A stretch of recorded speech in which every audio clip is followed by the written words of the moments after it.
గంజాయి అక్రమ రవాణాపై విశాఖ జిల్లా పోలీసులు ఉక్కుపాదం మోపుతున్నారు.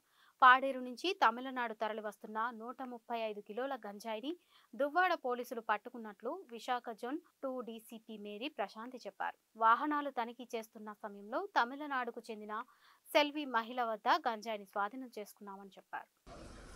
మార్నింగ్ అరౌండ్ 6 o'clock కి మన దువ్వాడ పోలీసులకు వచ్చిన ఒక స్పెసిఫిక్ ఇన్ఫర్మెంట్స్ నుంచి వచ్చిన ఇన్ఫర్మేషన్ ప్రకారం దువ్వాడ రైల్వే స్టేషన్ దగ్గర they started conducting vehicle checking.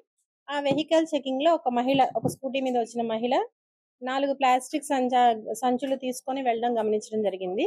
వాటిని మనము మీడియేటర్ సమక్షంలో వెరిఫై చేయగా మనకి 21 ప్యాకెట్లు, ఒక్కొక్క ప్యాకెట్ 2 కిలోలు, అంటే మొత్తం 102 కిలోల గంజాయిగా దాన్ని గుర్తించడం జరిగింది.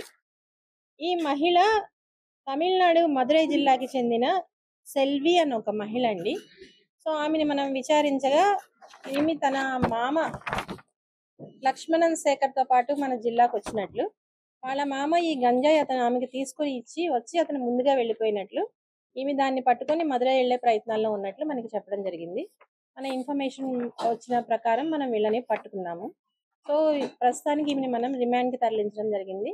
ఆ లక్ష్మణ శేఖర్ అన్న వాళ్ళ మామ ఎక్కడున్నాడు అది కూడా వెరిఫై చేసి అతన్ని కూడా మనం అదుపులోకి తీసుకుందాం.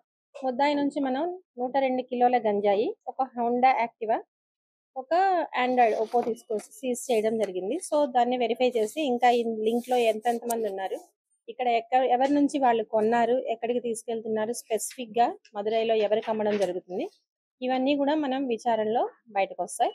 అలాగే కన్సర్న్ మదురై పోలీసులకు కూడా ఈమె గురించిన ఇన్ఫర్మేషన్ మనం ఇస్తాం. ఆంధ్రప్రదేశ్ ప్రభుత్వం ఎంతో ప్రతిష్టాత్మకంగా, ఎస్పెషల్లీ సమాజ శ్రేయస్సును దృష్టిలో పెట్టుకొని ఈగిల్ని ప్రారంభించింది కూడా మీకు అందరికీ తెలిసే ఉంటుంది. సో రాష్ట్ర ప్రభుత్వ ఆదేశాల మేరకు, డీజీపీ గారి ఆదేశాల మేరకు సిపి సార్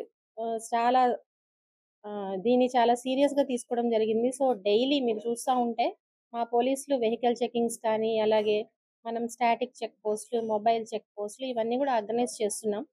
వైజాగ్ ని గంజాయి రహిత కమిషనరేట్ గా తీర్చిదిద్దాలన్నదే సిపి గారి ప్రయత్నం, మా అందరి ప్రయత్నం. సో దీంట్లో ఒకవేళ ప్రజలకు ఏమన్నా ఇన్ఫర్మేషన్ ఉంటే దయచేసి మాకు ఇన్ఫార్మ్ చేయవలసిందిగా కోరుతున్నాం.